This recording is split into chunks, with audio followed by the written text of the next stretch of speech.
வணக்கம் நண்பர்களே.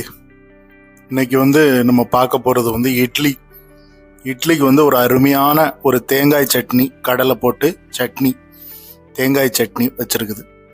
இந்த இட்லிக்கு சட்னி ரொம்ப நல்லா இருக்கும், சாம்பாரும் நல்லா இருக்கும்.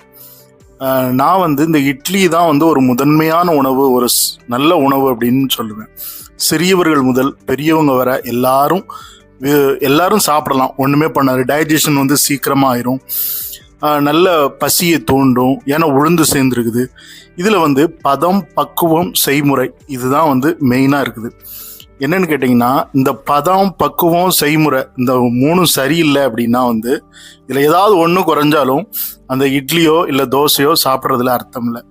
உதாரணத்துக்கு நான் என்ன சொல்ல வரேன்னா, அரிசியும் உளுந்தும் என்ன விகிதத்தில் கலக்கிறோம், என்ன விகிதத்தில் விகிதாச்சார முறையில் நம்ம எடுக்கிறோம், எவ்வளோ நேரம் ஊற வைக்கிறோம், இது எல்லாமே முறைப்படி நம்ம செய்யணும். கிட்டத்தட்ட ஒரு 4 மணி நேரம் ஊறணும் அரிசி. உளுந்து 1 மணி நேரம் இல்லை 1.5 மணி நேரம் ஊறினா போதும். ஏன்னா இப்போ உள்ள முட்டை உளுந்துகள்லாம் கரெக்டாக இருக்கும். சரி, இதை அரைச்சி வச்சு நமக்கு குறைஞ்சது ஒரு 12 மணி நேரம் ஆயிருக்கணும்.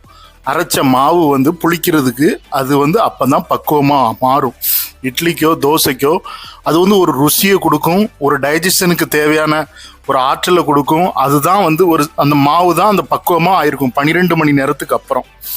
குறைஞ்சது 12 மணி நேரம் இல்லைன்னா 10 மணி நேரமாவது மினிமமாக இருக்கணும். அப்புறம் தான் நம்ம இதை இட்லியாவோ தோசையாவோ நம்ம பயன்படுத்தணும். ஒரு வித்தியாசம் வேணால் நம்ம பயன்படுத்தலாம். கால சூழ்நிலை, இந்த கிளைமேட் கண்டிஷன் ரொம்ப வெயிலாக இருந்ததுன்னா சீக்கிரமாக கூட புளிக்க வாய்ப்பு இருக்குது. ஸோ அந்த சமயத்தில் நம்ம வேற மாதிரி பயன்படுத்திக்கலாம்.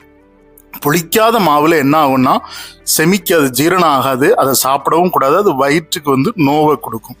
சரி, ரெண்டாவது, ஒரு மாவு நல்லா புளிச்சு 12 மணி நேரம் கழிச்சு ஒரு இட்லி அவிச்சாச்சு. இட்லி அவிச்சிட்டு சாயங்காலமாக ஒரு தோசை வேணால் விடலாம், விட்டுட்டு அதுக்கப்புறம் அதோட அந்த மாவை காலி பண்ணிடணும்.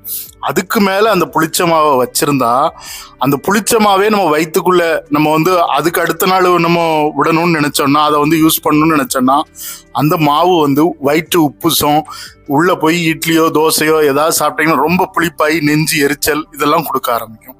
ஸோ அதனால பதம், பக்குவம், செய்முறை இந்த மூணும் ரொம்ப இம்பார்ட்டன்ட். இந்த இட்லியில் உளுந்து எவ்வளோ தூரம் சேர்க்குறோம், புளிக்க எவ்வளோ நேரம் வைக்கிறோம், புளிச்ச மாவை எப்படி யூஸ் பண்ணுறோம், எவ்வளோ நேரம் யூஸ் பண்ணுறோம், எவ்வளோ நாள் யூஸ் பண்ணுறோம். மேக்ஸிமம் 1.5 நாளில் 2 நாளில் அந்த மாவை காலி பண்ணிடுறோம். 2 நாள் கூட போகக்கூடாது எனக்கு தெரிஞ்சுன்னா. சில கிளைமேட் கண்டிஷன்லாம் நம்ம சீக்கிரமாகவே அதை சாப்பிட்றணும். சரி நண்பர்களே, இட்லி தோசை ரொம்ப நல்லது. ஆனால் கால நேரம் எல்லாம் அறிஞ்சு அதை எவ்வளோ சீக்கிரமாக எப்படி செய்யணும் அதெல்லாம் முறைப்படி செஞ்சு நம்ம இன்பமாக இருக்கலாம்.